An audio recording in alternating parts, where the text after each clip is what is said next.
Is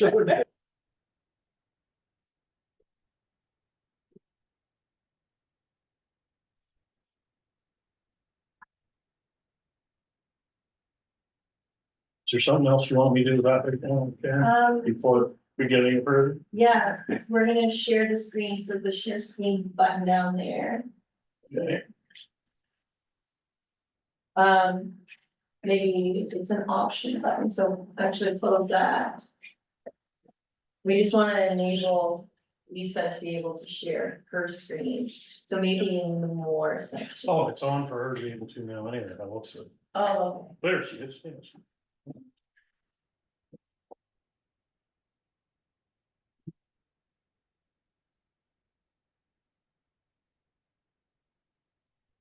Okay, I'm gonna call the committee of the whole meeting for Thursday, June 13th, 2024, 7 p.m. to order.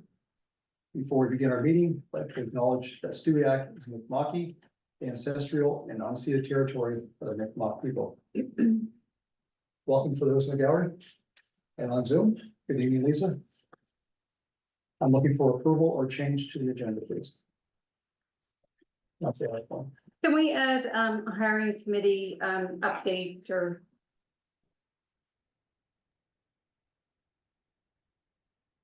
(9)E, sorry.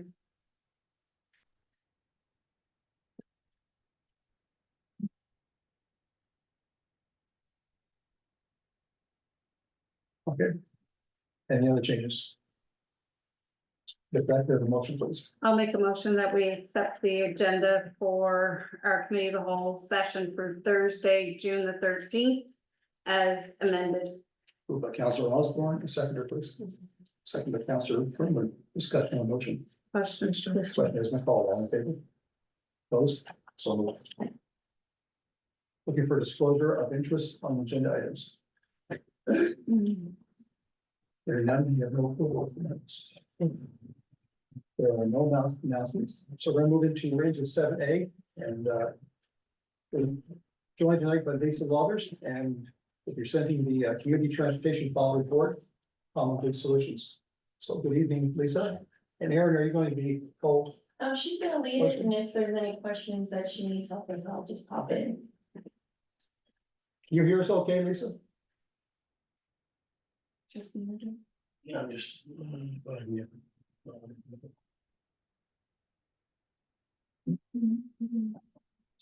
Maybe you could just ask her to unmute. Lisa, you have yourself muted, I believe.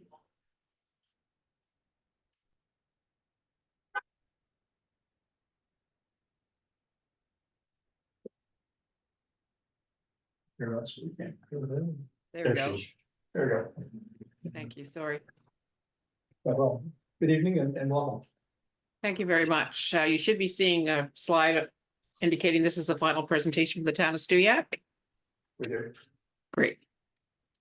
Well, thank you very much for having me this evening, and I'm eager to present the results of the work that we've been doing lately, working very closely with, of course, your staff, Aaron, and also with Sue from CTCL to bring you the results of this final report, or the highlights of the final report, so that you're able to make some informed decisions about your community-based transportation moving forward. So there's just a few slides. Again, we're sort of just the tops of trees here, giving the highlights for the report that you've already received. I understand that we're trying to take about maybe 10 minutes for this presentation and then allow for some question times as well. So with your permission, I'll just go through the slides I have and then allow for questions at the end. Does that sound appropriate? Yes. Okay. Thank you. So our project was initiated. Common Good Solutions is a community interest company here located in Nova Scotia, and we also have an office in Newfoundland. And we work with around social impact issues in the community, and specifically doing a feasibility study for recommendations for expanding community transportation offerings in the town of Stewiacke under your strategy. So a lot of the work was done around getting some feedback from community with regards to some community research, community survey, where we have over 105 respondents. Consultations, we had 6 consultations in all, which also included your business and tourism committee. with a total of 32 participants in that research. We also conducted secondary research around with several community-based transportation systems within the province, and followed that up with some key informant interviews to dig a little bit deeper and find out really how they operated, what their where their earned income came from, to find out how they structured and the types of vehicles and services that they offered, to try to provide some best practice context for the research that we were doing. A very high level summary of our primary research was that few are aware of the community transportation services that are already offered through the CTCL in the region, available to local Stewiacke residents. Of those who were aware of CTCL, there was a misconception that services were only for seniors, and for some that they felt it was only for seniors with disability. And of course, we know that CTCL services are available to all, including seniors and including individuals with disabilities, but also for other citizenry as well. When we did ask respondents about potential future use, now that they were aware, we did receive a very favorable response from those surveyed, and from those we spoke to through at least half of the community consultation sessions, that there was an interest, now that they knew more about it, to use the service more. The greatest need was really around transportation for shopping and medical purposes. And of course, the biggest issue that came up was the move of Foodland locally, and lack of people's ability to continue to walk to that destination. However, there were also, of the existing use of the service, which there is some, medical appointments was sort of the highest. So that's generally, I think, across the province, medical appointment is the highest use of any community-based transportation system. And the charters were seen as an interesting opportunity to provide access to group-based events.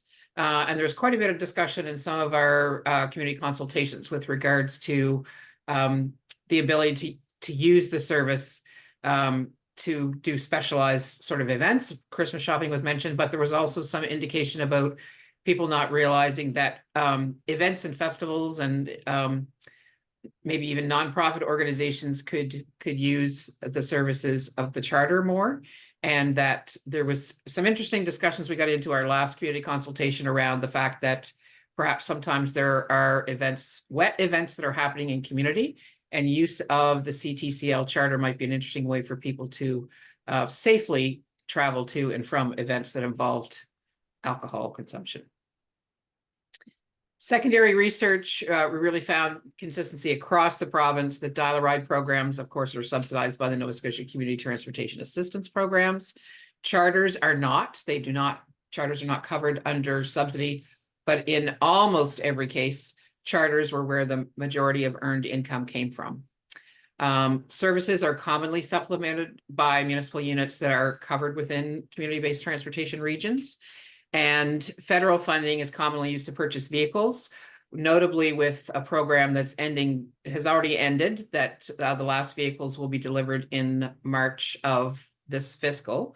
Notably, CTCL is having 2 vehicles that have been purchased 80% funded through the federal program and 20% funded through province. So 100% covered for the cost of vehicles. And those 2 vehicles are a 9-seat van and an 18-seat bus that will be new and bring the fleet up to 8 units in March of this year. That program, that federal funding program, is taking a bit of a hiatus, but is expected to be reinstated in 2026 or perhaps the following year. Very common that booking requirements take between 24 and 48 hours notice, 48 hours being the most common. However, I would also mention that there is a new software program that's being tested. CTCL is actually one of the 4 test sites in the province, and that existence of that new province-wide software system may allow that booking and the scheduling of drivers and resources to become more common for that 28-hour drive response. And just an acknowledgement, there is existing Department of Health financial assistance program right now available within the province for anyone reaching out to a community-based transportation organization looking for assistance to getting to medical appointments, hospital, those types of things. But that program is expiring this fiscal, and there's not an expectation. There's not a knowledge that it will be continuing into the future. There may be some change with that, but at the present moment, there's no replacement plan expected. And very few people were aware of that service at all. So we present in the report that we felt there were 5 potential options. The first being just promoting the existing service that was available. The second becoming a partial funder or partner with CTCL on the basis that CTCL agrees to increase services. And I want to acknowledge too that CTCL has already made a commitment, has already become aware of the Foodland situation, has already spoken to Foodland and anticipates starting a weekly trip from the local cluster of seniors accommodations or apartments in the town of Stewiacke to Foodland on a weekly basis, and Foodland is supplementing that cost. The CTCL has already made, a goodwill gesture to increase that service, and there's some discussion as well with some potential newer charters happening in the fall as well. The third option being that the town pays CTCL to acquire a vehicle and a driver located in and serving Stewiacke and neighboring regions. The fourth option that we looked at was the town applies for its own service independently, which would mean the CTCL would take the town of Stewiacke specifically out of their ridership area. And then the town would provide themselves. There is a small per capita that's available to the municipality if it were to do that, and in no way covers operating costs at all. And then the final option, the town encourages an existing or new taxi service to operate in the area and charge market rate trips. So that wouldn't necessarily be a subsidized, but looking at least providing more transportation in and from the community. We also provided a cost benefit analysis on the eventuality of the purchase of a vehicle yourselves, and projections around the operating costs, maintenance costs, and then the revenues. These revenues were based on the existing rates of use of the services presently and extrapolated from there. I would comment that the initial cost that is the purchase of the vehicle. And I also wanted to note that Sue from CTCL mentioned that the vehicle cost 3 years ago was about $55,000 for the same vehicle. In the last 2 years, that vehicle, which we recommended as a 9-unit van that would have accessibility, raised to $110,000 in 2 years. So these numbers are effective as of this year, but we can't promise where the costs of trucks are going, obviously, in the future, if the cost of that vehicle has raised, almost doubled in the last 2 years. When asked about, why that might be the case, the indication was partly because of COVID and a lack of accessibility to component parts. And what happens with these vehicles is they're purchased, and then the wheelchair accessibility kit is adapted to the vehicle. And that provides a cost benefit ratio of 0.08. And generally speaking, we don't see a positive cost benefit ratio until we're above 1. And then there's some information provided here as well about cost benefit as it relates to the first sort of 2 years of operation. Again, that's all explained in more detail in your final report. So our recommendation moving forward was to sort of in a 3-year phases. Initially, year 1, simply enhance the promotion of services. Obviously, we've already passed budget consideration for this year, and also reach out to the taxi service, which is called Handicabs, which has expressed an interest in expanding to the town of Stewiacke with its services. The second recommendation being in the following fiscal, continue promoting CTCL services to your citizens. Provide funding to CTCL to encourage expansion of services, continued expansion of services to Stewiacke. And also request an annual report of service usage. So getting an understanding of how that promotion and also that support might have increased use. And just from a note as well, the sort of standard base rate that CTCL has asked for from other municipal units has been $10,000. They do have one municipal unit that's paying upwards of $17,000, but $10,000 seems to be the the place in which municipal units are sort of entering a partnership with CTCL. And finally, continue funding and promoting CTCL services in 26-27. And if that federal funding comes back with covering 80% of the vehicles, with 20% still provided by the province, that's a constant. That maybe at that time, some consideration of use by residents and a cost benefit analysis at that time, if the vehicle were free, or at no cost to the town citizens in tax rates or anything, that there may be a desired time to reconsider a centrally located vehicle in Stewiacke. Some of the concerns about location in Stewiacke is that, well, you would want a driver locally, a driver and a half, so a full-time driver and a part-time driver would be required, as well. To note that things like being able to provide a way for that person to make deposits in a bank, and also that presently the CTCL purchases gas from a dealership or a gas station that is not available locally in the Stewiacke area. So some accommodations and preparation would need to be required in order for that to happen. Also, some information about funding provided. Some of these fundings, though, are very heavy on the more eco-friendly type of unit.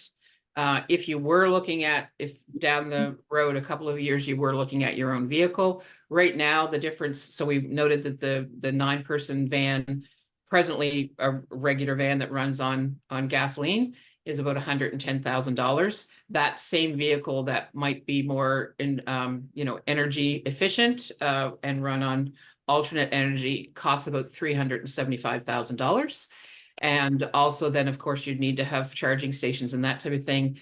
And our research indicates there is one charging unit in the Stewiacke area, in Upper Stewiacke. I can't tell you exactly the location, but that would be a consideration, as well as if you were moving to some type of alternative vehicle that was more environmentally friendly, then we'd have to be concerned about travel distance and where various charging stations were provided in order to calculate that into the trips that the vehicle is making. That concludes the formal presentation, and I'm open to questions. Aaron does have a copy of this presentation as well for council to keep and put with the minutes for this evening's meeting. One question, the arrangements with CTCL and Foodland. I think it's been stalled for at least a couple of months. Any idea? My understanding is it's a labor issue, no one to drive a bus. So, okay. I know Yes. Foodland is waiting, anxiously waiting. My apologies. Yeah, so I did, so there have been 3 recent hires. I'm going to say, I think they were last week of May or the first week of June. So there had been some previous hires made, and almost within several months of the making, those 3 people had left for various reasons. But there was interviews done and 3 new hires made, including a fleet manager. So they are now at a full capacity with the number of full-time and part-time drivers. And Sue, as early as a week and a half ago, had indicated to me that she felt the Foodland run would start in July. Okay, thank you. You're welcome.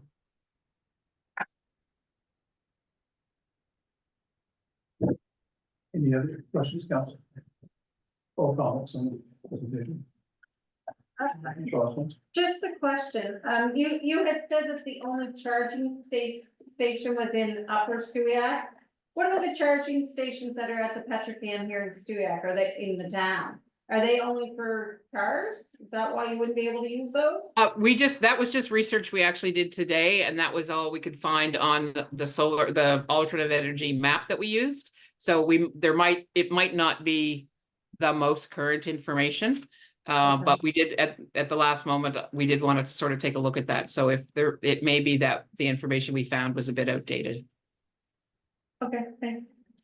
You are talking about a unit though that, and I guess the other thing to consider with that is during the travel time of the vehicle, you also have to be concerned, depending upon the length of the trip, about where else during that route. In that route, they would also find a place to charge. If it were longer trips. I'm sorry if you can hear my dog barking in the background. Okay. Any other questions? Okay, thank you very much for the presentation, Aaron. Thank you for all the work you've done. I know it's been a lot of work for both parties, so I guess we'll move forward from that point. Thank you very much. Thank you.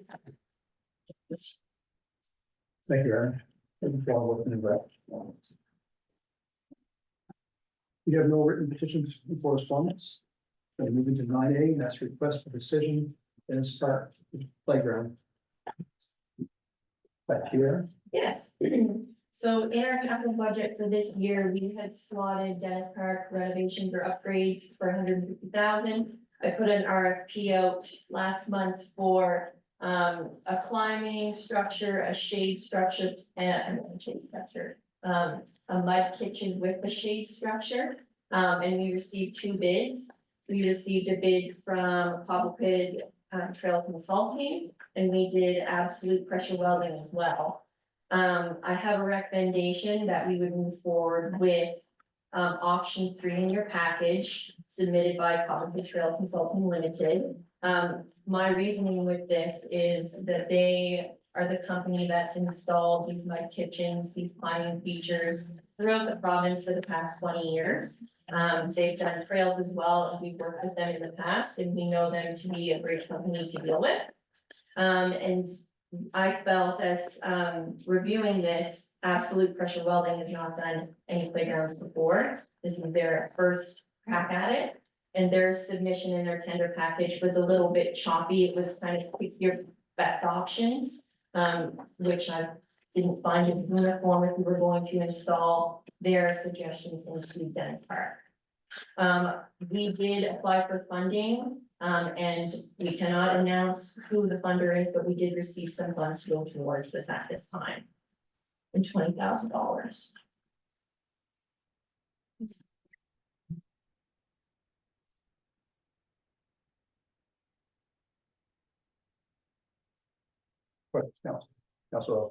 Just a couple of questions. So the 20,000, would that come off of the 97? Yes. Okay, so then you'd only be looking for 77 from us? Yes. Okay, we'll have to do the motion for 97. but I Yes, mean- yes. Okay. You say option 3. Can you walk us through what option 3 is? Sure. Because So I did go through all your slides, but I couldn't actually see what yes, option. so option 3, you've got a lovely, it's kind of hard to see if you printed it out, it's a little bit faded. Okay. So Okay. in option 3, you have a pirate climber. So you start at ground level, you climb up into a little basket and you can climb all the way to the top of that. Then you've got your frame for your mud kitchen, and within that, there's a lovely bench and a sink. And then there's sand around that. There is a seated bench area that they install, and then there is a bowl and a hand pump for water feature to add into that, so kids can make cakes with the mud and all of that good stuff. So that was my recommendation of option 3. The reason why I liked that option the best out of the 3 submitted by Cobble Pit Trail Consulting, I can find my sheet. I just felt, so option 1, we already have a spiral climber down at the Suyak Rec Grounds. So adding a little bit variety, and then all the rest of the items were the same in that. And then option 2, it is a log jam climber.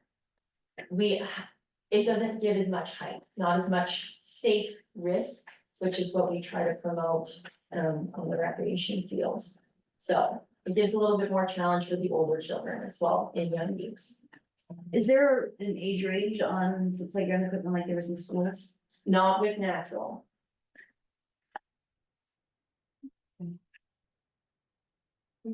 What, if I may,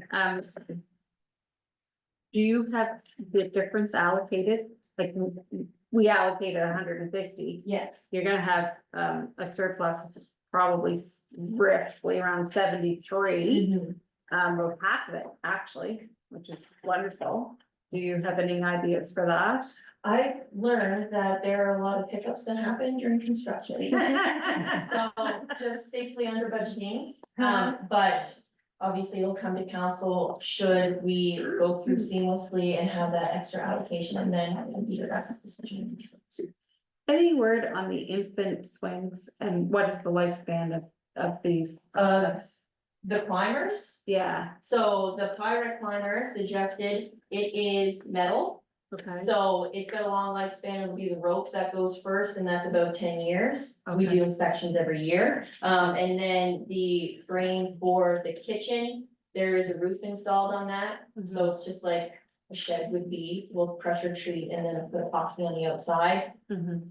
Again, we thought this, the structure we had would be about 8 years, it was about 7 years, depends on how wet it is. So probably around 10, 15. And then the hand pump and the bowl metal rust will eventually come into play, but there's no specific timeline on that. Okay, and any word on the infant swing? They are ordered, we are waiting for extra chain, did not come with the swing. Okay, any ETA on that? I'm sure, you guys see here the chain, I was speaking with the public superintendent and he knows about that, and I'll be placing the order. Okay. Perfect. Anyone else?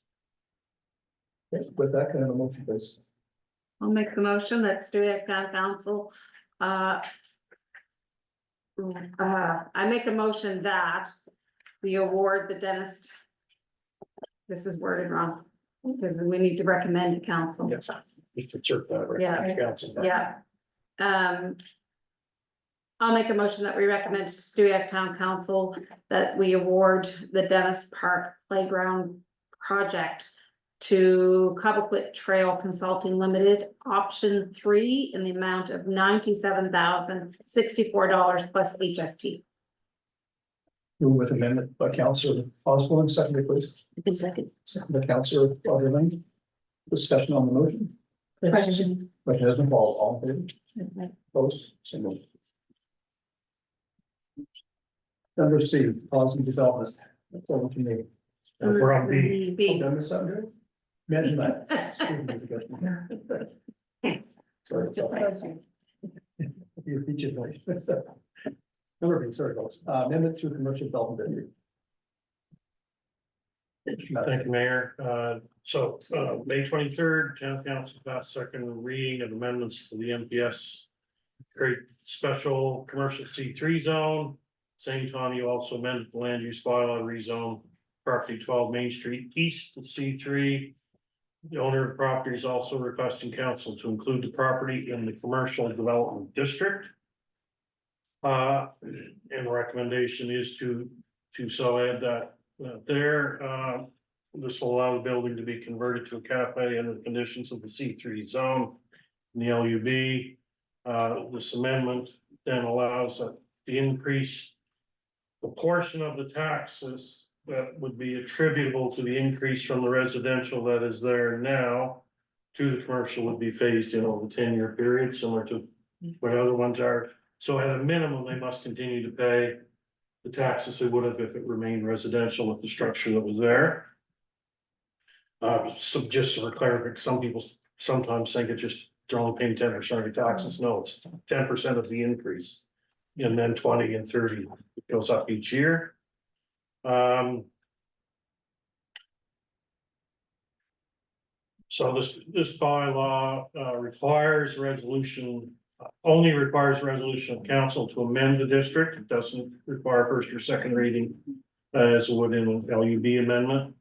And then the agreement must also be signed between the property owner and the town prior to any rebates being issued. And the development must be completed before any rebates are issued. So it has to be completed. PVFC has to come in, do the assessment, has to end up on the assessment rolls commercial, then we would calculate the rebate at that time. So that is this, obviously, you're not committed to any rebates unless everything associated with that project goes through and gets completed.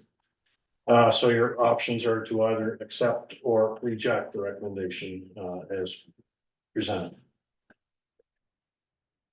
The floor is council.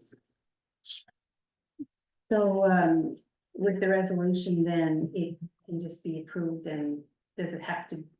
There's no second readings, but what happens next is. It goes to council, it's a recommendation to Yes. council, so council does it, and it is. Again, because it's within, the policy is very clear on what must happen, that it must be completed, so that, again. There will be no rebate unless it is completed and we have all the information to calculate the rebate at that time. So that's to be open as a commercial business. So I think where I'm headed is, does this also have to get ministerial approval and because No. we're, okay. So It is a that's- simple resolution of council. Thank you. Councilor Osborne. So I have a few questions because there was a lot of discussion around this amendment. So we created a special zone, commercial zone, and now they want to be included in the C1 downtown zone? No, Okay, so can you clarify that here then? is that this. It can be that the C3, Mhm.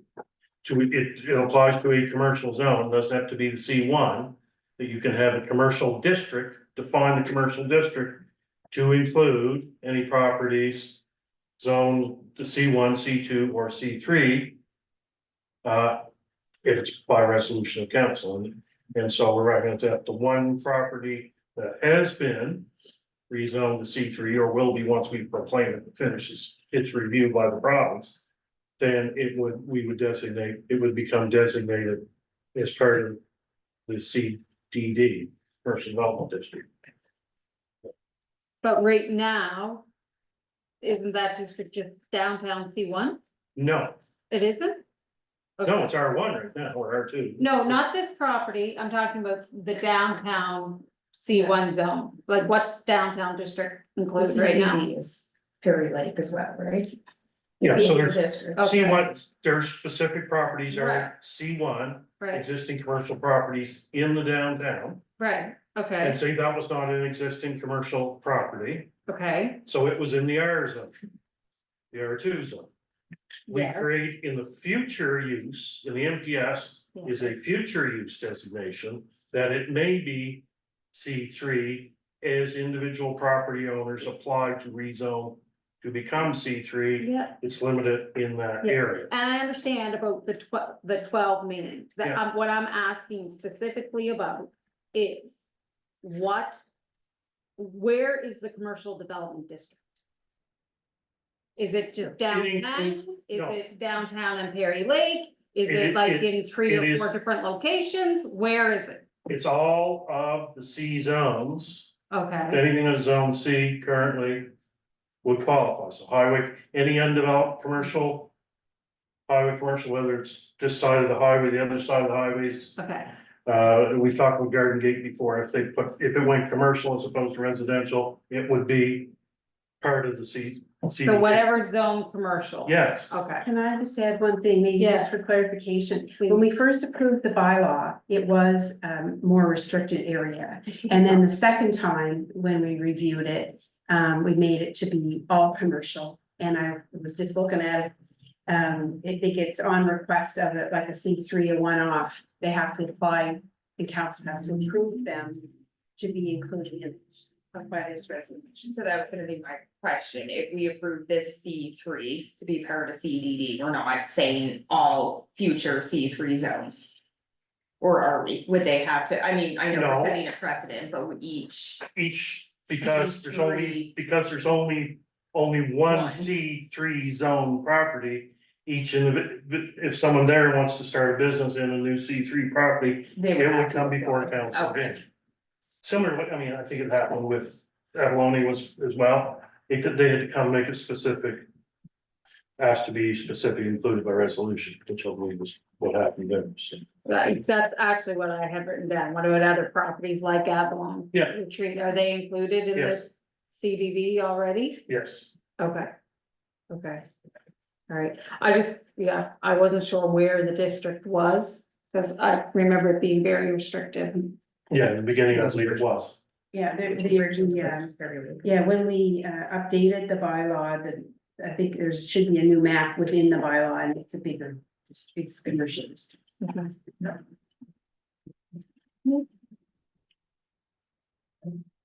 So should we be doing this now or waiting until it's proclaimed? Like, what if it doesn't go through? Well, we can make it subject to, well, it can't happen unless it's proclaimed. Right, So you can do it, and then it just, it's a non, you can say subject to proclamation, you could just put that in the wording if you wish.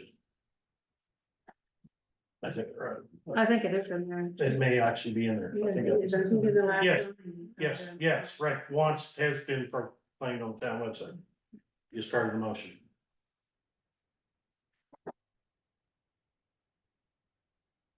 Any more discussion before we call for that motion?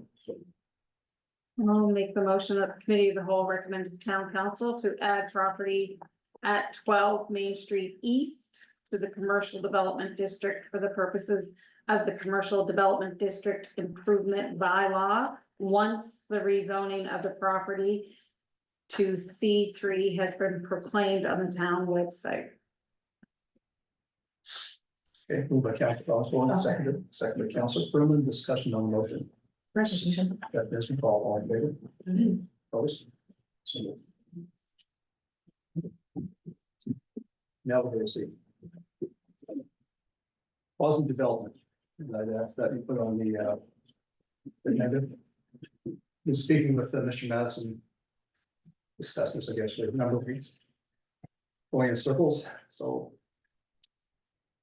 Kind of moved back and forth on it, discussed maybe after we're back from Calgary.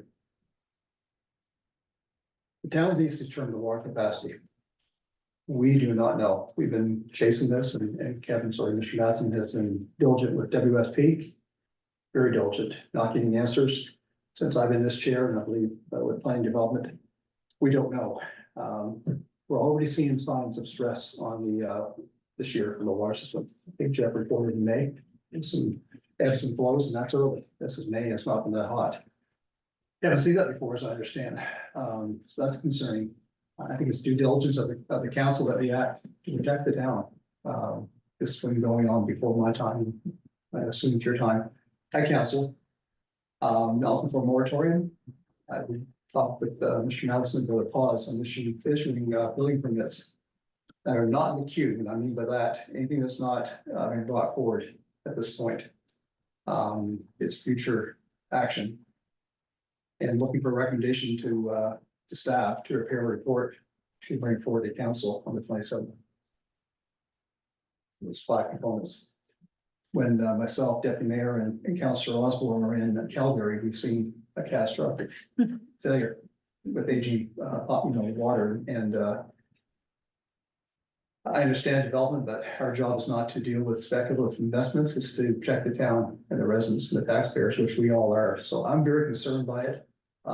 Trying to go through steps and looking for direction from council tonight to give to staff. And with that, we have a new CEO come in, so there'll be a time pushback on that, of course, but taking steps to see what is the capacity. Are we at capacity? Are we under? Are we over? Heaven forbid. And this is no reflection of staff. I believe staff will went above and beyond. I know Kevin has. Mr. Vogel wasn't fast. We just cannot, for whatever reasons, get locked down by WSP. Staff turnover, whatever. I've had some calls on it, it was on the campaign trail. Taking our titles away here. We live here, we pay taxes. Well, we wake up and all of a sudden we have water. I'm seeing the effect in my place now with Riverside, that, that's a short term. I never had that before. Again, that could be Riverside. So you're seeing a lot of signs, and it's not to stop development, it's just a pause. And an example of that pause would be in Colchester, the windmill farms. They passed a motion to bring it a 12-month pause. It can be overridden, there's new steps. Mr. Madison has informed Jason Hahn, the school affairs of today, this action coming forward, or possibly. I've been in contact with a solicitor, so is Mr. Madison, to discuss any ramifications. In a way, it's also protecting the developers. You build these developments, and all of a sudden you don't have water in your buildings. I don't want to be around at that point. So it's out of fear, it's out of concern.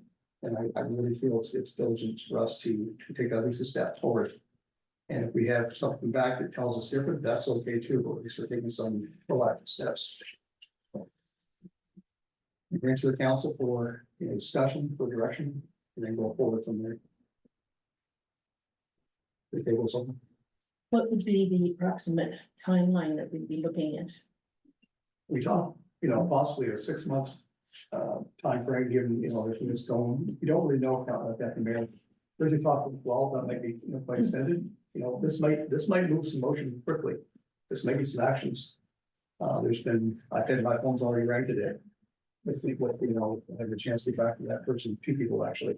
Yes, I had a call from a land or a property owner here in Yes. town who's concerned about that, and I can't say that I blame him because he's a Yeah, developer. absolutely. Yeah. And again, it's to stifle development, and that's not our concern right now in terms of where we're at with water. I have never seen any documentation, and correct me if I'm wrong, that says, where we're at. We've been asking, last year we asked CBCL, do we need to put a pause? It was no, you may have times of, more drawn, like we're seeing in May, but we have not got and spent a lot of money Mhm. an answer. And I know that Mr. Madsen is very frustrated, and I've been privy to some of his conversations, again today, before council meeting, and still not getting answers. Well, that's my question. We're paying WSP and we've utilized their services for Phases. several years. And paid them a lot of money. Mhm. That's Is there kind not some sort of? There's nothing we can do. We just have to not get answers from them after paying them X amount of dollars to provide a service and I think that this move, there might be some wake up calls from the province and such. We can see here it that. Yeah. doesn't quite the- seem right that we're No, paying, it's or we been- need to find somebody else after. Well, this. their report, it's, they're. They had a lot of staff turnover recently as well. And apparently the revised report's been drafted. And they're waiting for a couple revised costs because they're afraid of a couple of the preliminary, the couple of. This with everything lately seems to be the costs, some are changed. I think they're waiting for 1 or 2 more. I was hoping to have an answer tonight, is when I'm gonna have the day. At noon today, I was expecting, by 4 o'clock, I'll at least know when their report's coming. Didn't hear, Because that's been because he was 3 going months into 2 since I meetings, and then I didn't hear back. So I'll be chasing them again tomorrow, saying, all right, I didn't hear, you asked, you said you were gonna get back to me yesterday afternoon, you didn't. Yeah, cause that's been 3 months. We've heard. Yes, this. 12 weeks. Council That meeting meeting, that yeah. it's been, For the water rate study. Yeah, Yeah, there. exactly. Right, like, we've been hearing this a long time. So we're going these circles, and hopefully, we're not in this, but we do not know. Yeah, and the CBCL report didn't commit themselves to anything, 'cause none of these firms will put their neck on the line saying you're gonna run it on X time. The CBCL report was. Pretty much, it's there in a paragraph or so in there, and it's saying it's coming. You gotta get ready, so they're showing the trends on their graphs, and then you can see, okay, this 4 of the 5 years. We hit this spot. It was enough that we could, the guys running overtime like crazy trying to keep the tower full, we got through it. And we'll probably have to put conservation restrictions in. We have a dry spell this summer again, pretty much a given, if we have a dry spell, there'll be restrictions on what people can do with the water. So, it's there now, we just gotta find what our legal. There's a difference of, as with everything, there's a difference of opinions. East Hants put a moratorium on wastewater in Shubenacadie, except for infilling of pre-existing R1 and R2 lots. Until the new sewage treatment plant's built, and that's been in place for 10 years. I'm not sure why it hasn't been challenged yet. Maybe no one's wanting to put subdivisions in that particular area. There's a new big subdivision going, but I assume it's unserviced. It'll be on-site septic. That's probably why that one's going yet. But, I've been talking with some John Slister. I'm down with Jason Fox. We've been talking to East Hants. Grant's been talking to several people. And I made sure to let municipal affairs know today, because with them pushing for development and density and housing, I didn't want them to hear about this thing and interpreting that we're anti-development. No, we're okay on development, we just need to be able to say they've got water when we That give was them a gonna be permit. my next question, would this affect any future funding? I mean, if we Yeah, had and no that's why- choice, we had no choice, but as you said, they're pushing it. That's why we gotta keep them informed at all steps through this. This is where we are, this is what we're waiting for, this is what we need. We need the funding so we can get this water in place to allow development to occur where there is the demand. And certainly the demand is there. And those numbers are not, if I'm not correct on that, that's gonna be synonymous to what the size for a water treatment plant, you know, where we're gonna be in terms of. Yes, and that's why So, what we're waiting for is we said in that report, the future population estimate was unreasonable. And they were using antiquated flow data. And yet the other side of the firm had all the accurate flow data and consumption data, but they weren't using it. And it's been frustrating to say the least, because it took them 2 weeks to come out with the population. I said I could have done that 10 minutes in the spreadsheet.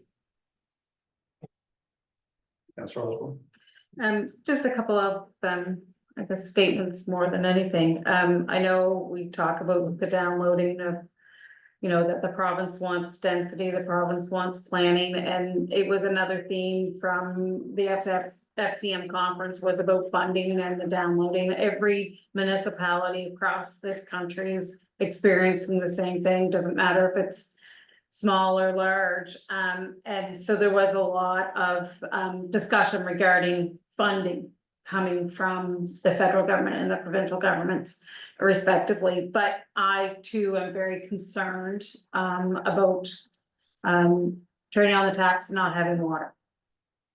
I'm not saying that's where we're at. There's been some indication from some communications from our superintendent of public works that that it's a real possibility. I think if we are permitted to put a pause on for the 6 months. I particularly would like to hear from our solicitor in person, so if he could be at our meeting on the 27th to discuss it in an in-camera session where it's a legal matter. I would like that if possible. I think we need to do our due diligence before we move any motion whatsoever on this, but we did, as the mayor said, we did experience a catastrophic event when we were in Calgary. The very first morning that we were there, we all woke up to an emergency alert. I thought it was for something else and it was on water. We're in Nova Scotia, we're used to alerts on other things than a water situation. But it was an emergency alert that went out about water and people had to conserve that water. And it was gonna take them up to a week to get that resolved. So I guess it's just, those are my comments, I guess, but I would like to hear from our solicitor and even possibly Mr. Fox. If he could, I'm not sure if he would be allowed to come or has the capacity to come, because I think their council meetings might be the same night. Yeah, it's my discussion with him is, he's gonna, as a development officer, he relies on what's in the LUB, what's in the MPS, what's in the subdivision bylaw. And if there's question as to what takes precedent, the council motion or that, he will rely on the solicitor's advice. Okay. So that, from a development, that's his interpretation. It is not what I think Okay. about those type of things. He hasn't dealt with this type of issue yet, but as a planner, eventually he may have to. But as a development officer, he has to follow the bylaws. So I think that sort of frames is probably what we're gonna get in the legal advice as well, is probably what you have to change. Is that no matter, even though some other people have tried it other ways, I suspect that will be our advice, which means it's not a matter of an immediate thing, unfortunately, you just can't flip a switch. So, I guess having him come on the 27th would be prudent for us to. Yeah, because I'd already requested a written report for them, but I'll ask them about, being able to answer questions. So you're saying that we'll have to change the bylaws? potentially to reflect That's- this, and then change them back again potentially? in Well, no, 6 it's months what or a it, year, or- what I think the approach being talked about is to amend the planning strategy in LUB, that there is a condition in there for approval, is that there has to be, that it may be, Adequate. a permit may be rejected on if there is evidence that there is insufficient water. That it clearly says something like that. So if we have lots of, it's not, it's just there. When you're in that situation, that you can invoke that. I think it's open a conversation here with Mr. Lyon, the problem saying, you know, help, we need help here. We need some numbers, we don't. And they, and quite frankly, it's the feds. In the end, all the provincial funding is, for the most part, is there to help do your study, do your design work, and then the heavy lifting comes when you need the 2/3 dollars and the 3/4 dollars. The feds have to be involved. The province has limited dollars, and they're tend to be 50-cent dollars, so. The good news is, on somewhat related, we opened RFPs today for the wastewater assessment. And we had 4 proposals, and they're all committing to have the latest one that is the first week of December. And some are even saying they could have it to us the last week of September, their report. So I was pleased to see that, so on that side of things, hopefully we'll have, it's unfortunate, we're starting so much later on that side, that we probably have a decent number and capacity opinion within a couple months. But at least we're making a move there, and I already authorized Public Works to go ahead and have the lagoon surveyed for depth of sludge. Because there's a new technology, and we're able to get it done for $5,000 now. I said, do it, let's not hold anything up by putting that as part of the RFP. That company will do it, and it's done already. They did it within a week of us asking, we have the information back, so that part at least is moving well, so I thought you should know that. So when I saw this was coming on the agenda, I was trying to collect some thoughts. In addition to like having our solicitor and, you know, municipal advisor and whoever. I think also to know what's sort of in the hopper to be approved or to be created, they're approved, but Thank you. what are we Yeah. exposed to that we don't know about? Like our year-to-date growth numbers. I was just sort of going through mail, and the other day, again, this is all kind of timely. I noticed that our member of parliament's newsletter talks about holding up development and how, if they were in government, how they would penalize a municipality for not allowing growth. And so they're not in power, but those kinds of things, I think we referenced it earlier, is to know, like, what are we exposed to? Like, there's so many sides to this. It's huge. I think this is an open conversation, and actually, I think going forward, we're gonna see a lot of twists and turns and information in the next few weeks. But we have to have a conversation, I feel, because if not, the new council's gonna be facing the same thing, or Things that is, when that word gets out, I think they'll get some pushback from the municipality, say, okay, well then. You got to pony up, so we can do it, allow it, so that's, you know, the pressure's gonna go right back. with a nudge. Yeah, And exactly. then that is one of the priorities of Yeah. the new FCM board, is to get federal funding to help with this stuff. It's slightly a different topic, but the new economic development officer for TCPAC, his focus is gonna be on housing. Yeah. Yeah, he's looking at creating more efficient, modern technology ways to build houses, but it's all about housing. So I guess.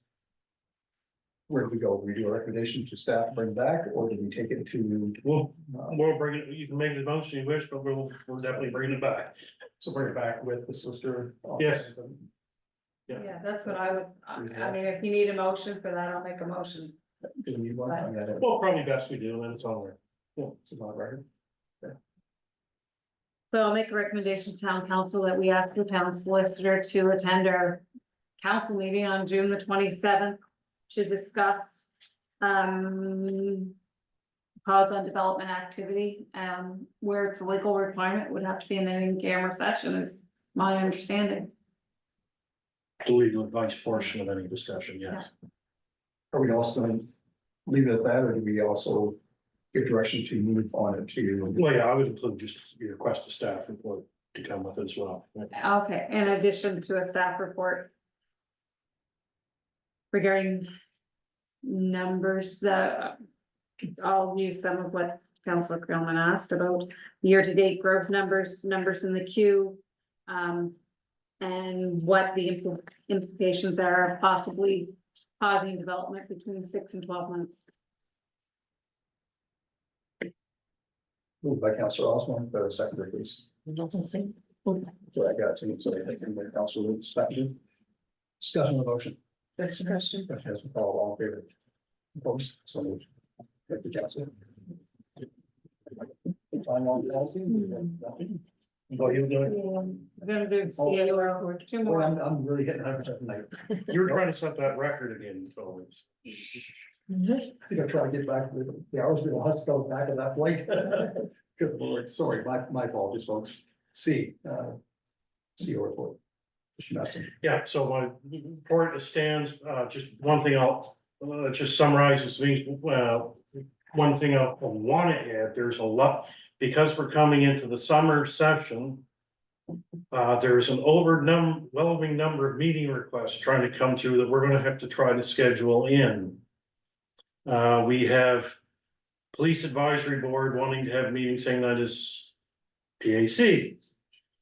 We have auditors almost are getting close to releasing financial statements. We're trying to figure out what day to have that meeting. So you can probably, as Mark and I spend the day together on Monday, we're going to be likely Mark will be sending out an email saying, here's all the things that are coming up in the meeting queue that all our various organizations were involved with, boards, joint things, our own committees. Here's all the things we have to schedule and get feedback from you in a timely manner to try to schedule as many as we can. And may have to tell a couple of, is there some you can defer or not? Are you willing to wait to discuss audit till the July meeting or what have you? But we'll see. We'll get some feedback from you. So just be thinking about that. We'll be looking at your calendars. How they look for the next 2 to 3 weeks. Because it's gonna be hectic, I think, because everyone sort of knows that councils tend not to meet a lot in July and. We don't do committee meetings in July, August, and also. Yeah, so they're gonna be, I think all the organizations are trying to get reports in and feedbacks. Okay, so we'll do that. If we can serve. Now I will add the one on that we had on, so. Can I just have one little thing? I just want to thank Kevin for his work. You came in the winter and it's now summer and it's been a very quick 6 months. And I just want to thank you very much. You met with me and taken my calls and given me great advice over the last 6 months. So I just want to thank you. Now I'll go into, any more points. The 9E, and that's the hiring committee update. That's what. Yeah, now that the CAO has been hired, I'm just wondering, do we need a motion to disband the hiring committee? Because their mandate is now finished. Well, previously, the hiring committee, we called it the HRs, human resources or human like retention or whatever. We met with the CAO to follow up and to take concerns that council had regarding the CAO or the office. And met with the CAO. And that's what we had been doing since how long? So, several CAOs. CAOs, yes. So I don't see any reason why we wouldn't continue to do that because it seems to work out, fine, but unless there's some, council feels that. I thought we made a motion that the new CAO would meet with the mayor and all of council. And that once the hiring was complete, that committee would disband. I thought we had discussed that a few So months We've ago. already taken a motion on that. I I'm don't know. pretty sure that that's in his I think contract. we did. Not necessarily, yeah, it's for the contract. Okay. So when we negotiate the contract with CAL, he wanted a mechanism so that there is regular feedback on a very short term with the mayor. Sure. And that there will be, within that probation period, probably method, or at least 3 times. There is an ability to have an in-camera feedback with the CAO on performance and setting goals With all of council. with all accounts. Yeah, so that was,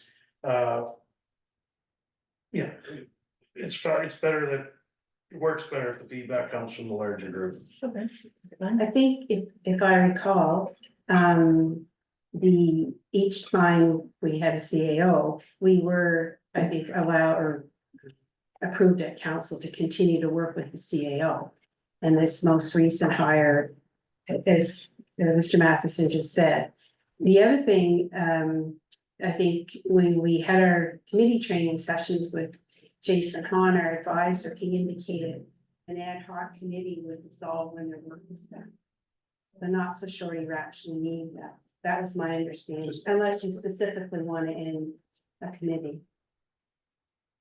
Yeah, because it's the only position you can recruits the CAO, so the committee has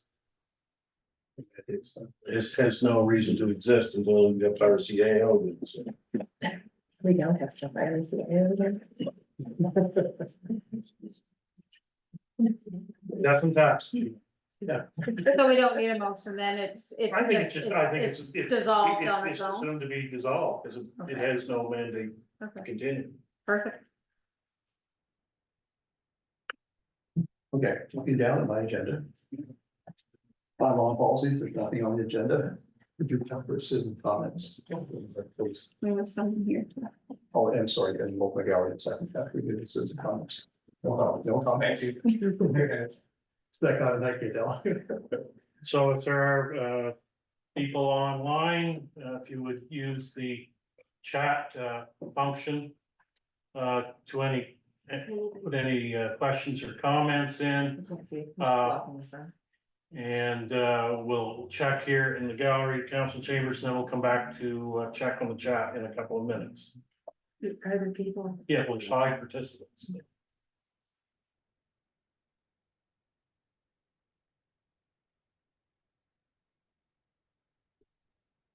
No problem. Oh, okay. That's where I got tonight.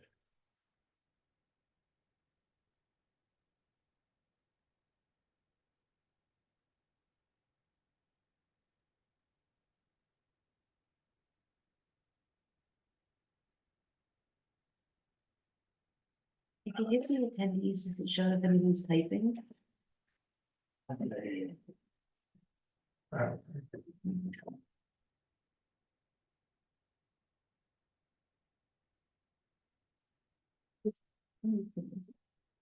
Just since I'll look for the Q and A, I think it's disabled in the webinar. Yeah, that's right. Yeah.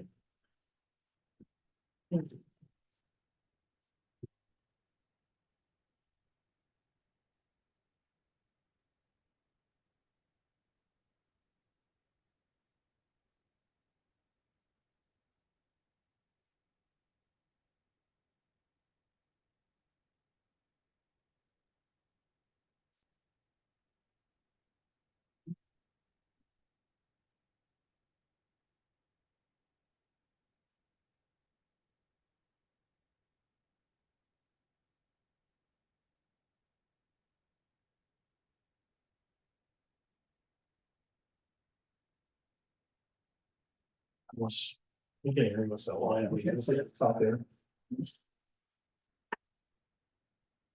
Okay, no, that's just good. That's just a problem in the software. Okay. Full eyes here. I think we're good to go. Yeah. Moving to my report, I have 2 additions to add to it, and that's, I'll do that as I go. May 25th, I attended the 80th anniversary of the Stuart Fire Department celebration. Pretend, I spelled this right here, so the Black originators play. Presented Black on behalf of Town Council with Deputy Mayor Chapman and Councilor Osborne. May 29th, I met with Ian Morrison, NSFM, in regards to the code of conduct that's being proposed to the province. And on the 30th, I attended Police Advisory Committee with Councilor Lutz, President Bill Helwell, and our friend here, Mr. Matson, in Truro. June 2nd, attended the NSCC graduations in Truro, and congratulations are extended to the class of 2024. Define and follow your dreams, as we all should. June 3rd, presented an update of the town of Studiac at the Mayor's and Chiefs Breakfast in Millbrook, sponsored by the Truro and Colchester Chamber of Commerce. June 5th, I met with incoming CEO, Mr. Seguin, which I think for a while. The 5th to the 10th, with Deputy Mayor Chapman and Councilor Osborne, I attended the FCM in Calgary. There will be a report circulated to council next week, working on it now. Today, I attended the opening for the wastewater package. Also, a very gracious thank you to yourself, Kevin. Both of you went above and beyond, you made it a hard time. I believe you stabilized that ship and had done an amazing job. I appreciate you professionally and personally, and your professional ability to step back now and make yourself available for Mark as he comes in. I think it speaks volumes to your character. So we cannot say a thank you enough. Appreciate it. And with that, I believe that's the my. Thanks for work, Deputy Mayor John. I don't have anything like that, but I attended the 80th anniversary of the Stuart Fire Department. I attended the FCN conference in Calgary from the 5th to the 10th. And again, I would like to reiterate what Mayor Gordon said. CA and Matheson done a wonderful job. We've got kept the train on the track, and we certainly appreciate that. So anytime you'd like to see that. You told me. Councilor Lewis. I also just want to thank you so much for everything you've done. So appreciate you. Councilor Osborne. I also attended the chamber breakfast for the mayors and chief. Our mayor represented us very well that morning. I also attended the Stuart Fire Department's 80th celebration, and I had the joy of taking my mother, who was on the ladies auxiliary for years in the 70s and 80s when I was a little girl. So she got to see some longtime friends, and it was lovely to be able to take her out with me. I attended the FCM as well, and I will have a written report as always. But I did want to highlight a couple of things from that conference. The Municipal Growth Fund framework will be a huge task for the FCM this year, and it is a new funding model for infrastructure. In particular, it will help us with water and wastewater in particular, so, and many other things, but it will be a huge undertaking. I also want to congratulate our local fellow councillor from the Colchester region, Jeff Stewart, on becoming the president of FCM. So he's a friend of ours. So I've already put the bug in his ear that we need some money. So hopefully he'll be able to help us with that. But one of the things, there was 3 sessions on, and it was on harassment of politicians, in particular women politicians. And it was on a variety of different aspects of harassment and bullying, and whether it be online or private. So I will certainly elaborate more on that in my report, but I got the chance to talk to a number of different counselors, as well as Deputy Mayor Chapman did as well, because I saw her circulating the room as well. And I remember my first CAO that I had, by the name of Sheldon Dory, who I got to see, saying to me, no matter the size of the municipality, the issues that matter to us matter to other parts of the country. And there was no more relevant to that for me than these last 5 days.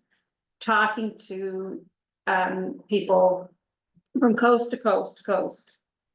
Water, wastewater, harassment of women politicians and minorities, funding, housing, affordable housing. How we can sustain ourselves in this time. So I do want to also say that I had the chance of meeting with our former mayor, Derek Roddy. And it was lovely to see both him and Sheldon. That's it for tonight, but I will have a 3-page report for everyone. I also attended the 80th anniversary. I attended the children's festivities part of it up in the afternoon with Rachel. They did a great job for kids' activities up there in the afternoon. And the dance in the evening. And Kevin, you've done an okay job. I'm just kidding, you've done a fabulous job. And you will. That's like. There it is. You'll definitely be missed. That's pretty. Oh, I can't follow that. That's pretty cool. So I attended a couple of meetings earlier this month on this district marketing organization and the levy. So the levy is starting to be collected effective April 1st. And the funds will accumulate over the next 12 to 18 months as we go through this planning process of what the organization is gonna look like and how it's gonna work.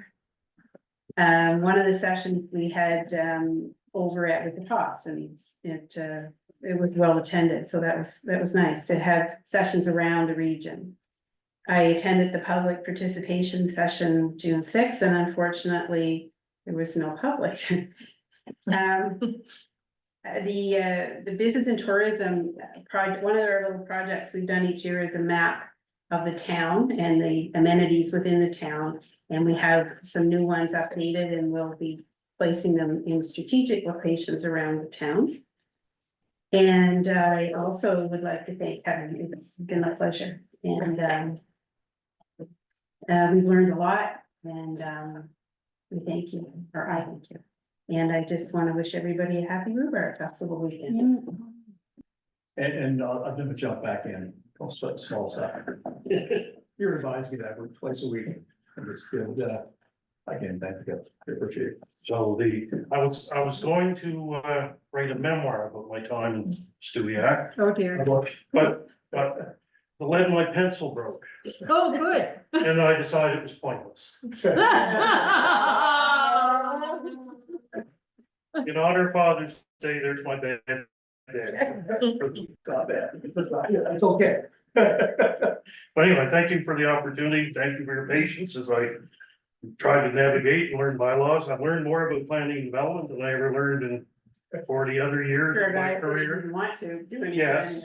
Who didn't want to be a development officer, I spent an awful lot of time buried in subdivision bylaws, land use bylaws, and various and sundry other things. So it's been interesting, and as the mayor promised me, I would not be bored, and he was right. Yeah, I'm guessing as long as my term in office, if I ring again, I'll probably be lying.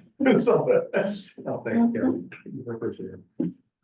We have no in camera, looking for notice of motion and reconsideration. Close nothing. Oh, we did you? Sorry, we're done. At 8:12, we are adjourned. Thank you. Oh, yeah.